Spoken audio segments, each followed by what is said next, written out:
Bung Karno galau. Ia menghitung jika sampai terjadi peperangan, secara matematis tidak akan mungkin bisa mengalahkan sekutu. Persenjataan mereka jauh lebih lengkap, dan keahlian militernya lebih memadai. Atas saran Jenderal Besar Sudirman, Bung Karno diminta mengirim utusan khusus kepada Roisul Akbar Nahdlatul Ulama, Hadratus Syekh Kiai Haji Hashim Asy'ari di Pondok Pesantren Tebu Ireng, Jombang.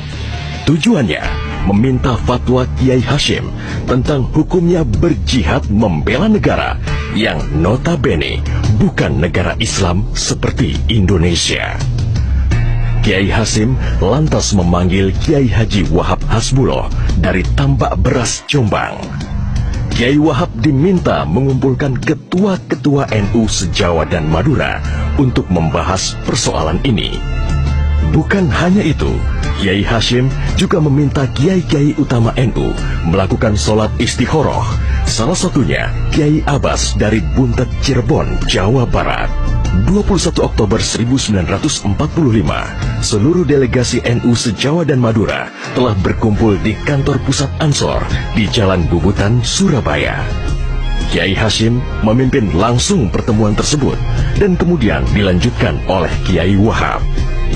Setelah melalui diskusi yang cukup panjang dan mendengarkan hasil istikharah para kiai utama NU, esok siangnya, tanggal 22 Oktober 1945, pertemuan menghasilkan 3 rumusan penting yang kemudian dikenal dengan istilah Resolusi Jihad NU.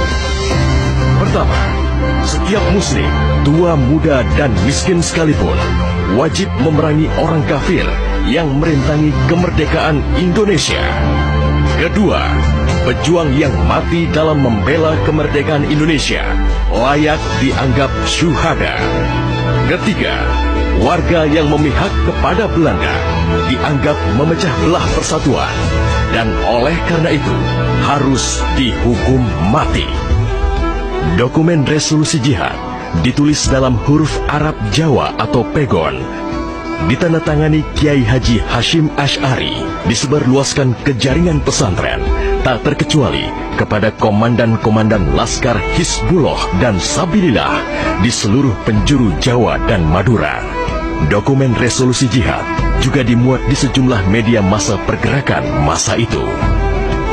Hanya berselang 3 hari pasca resolusi jihad dicetuskan, 6.000 tentara sekutu mendarat di Pelabuhan Tanjung Perak, Surabaya dengan persenjataan lengkap.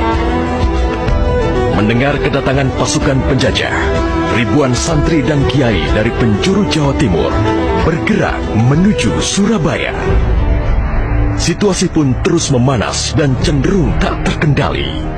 Resolusi Jihad NU telah memompa semangat perlawanan rakyat dan memicu terjadinya pertempuran hebat selama 3 hari di Surabaya, tanggal 27, 28, dan 29 Oktober 1945.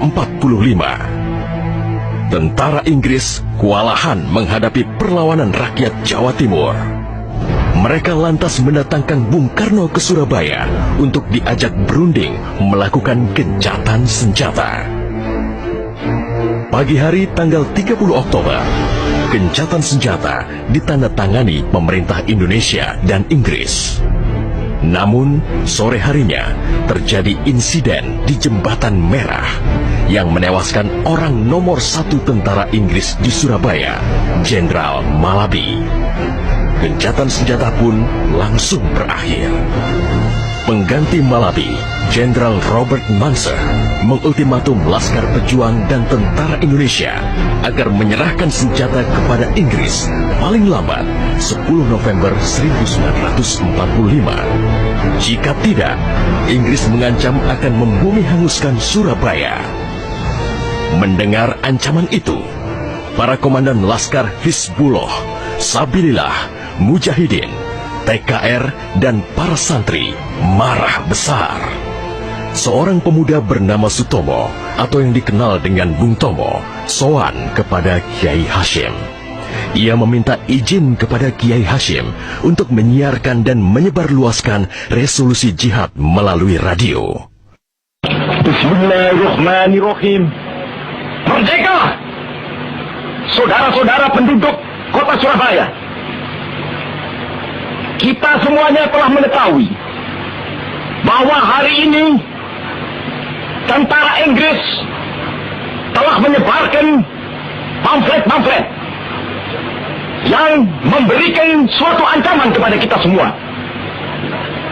Kita diwajibkan untuk dalam waktu yang mereka tentukan menyerahkan senjata-senjata yang telah kita rebut dari tangannya tentara Jepang.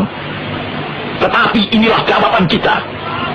Selama banteng-banteng Indonesia masih mempunyai darah merah yang dapat membuat setarik kain putih, merah dan putih, maka selama itu tidak akan kita mau menyerah kepada siapapun juga.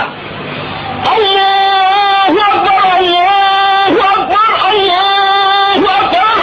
Merdeka! Pertempuran 10 November membuat malu tentara Inggris. Target mereka menguasai Surabaya dalam waktu 3 hari tak terbukti. Bahkan di hari yang kedua, Inggris kehilangan Jenderal Robert Munser. Artinya, dalam 1 bulan menghadapi arek-arek Surabaya, mereka sudah kehilangan 2 jenderal terbaiknya. Perang Surabaya berlangsung selama 3 minggu. Takbir dan pekik merdeka menggema selama pertempuran berlangsung.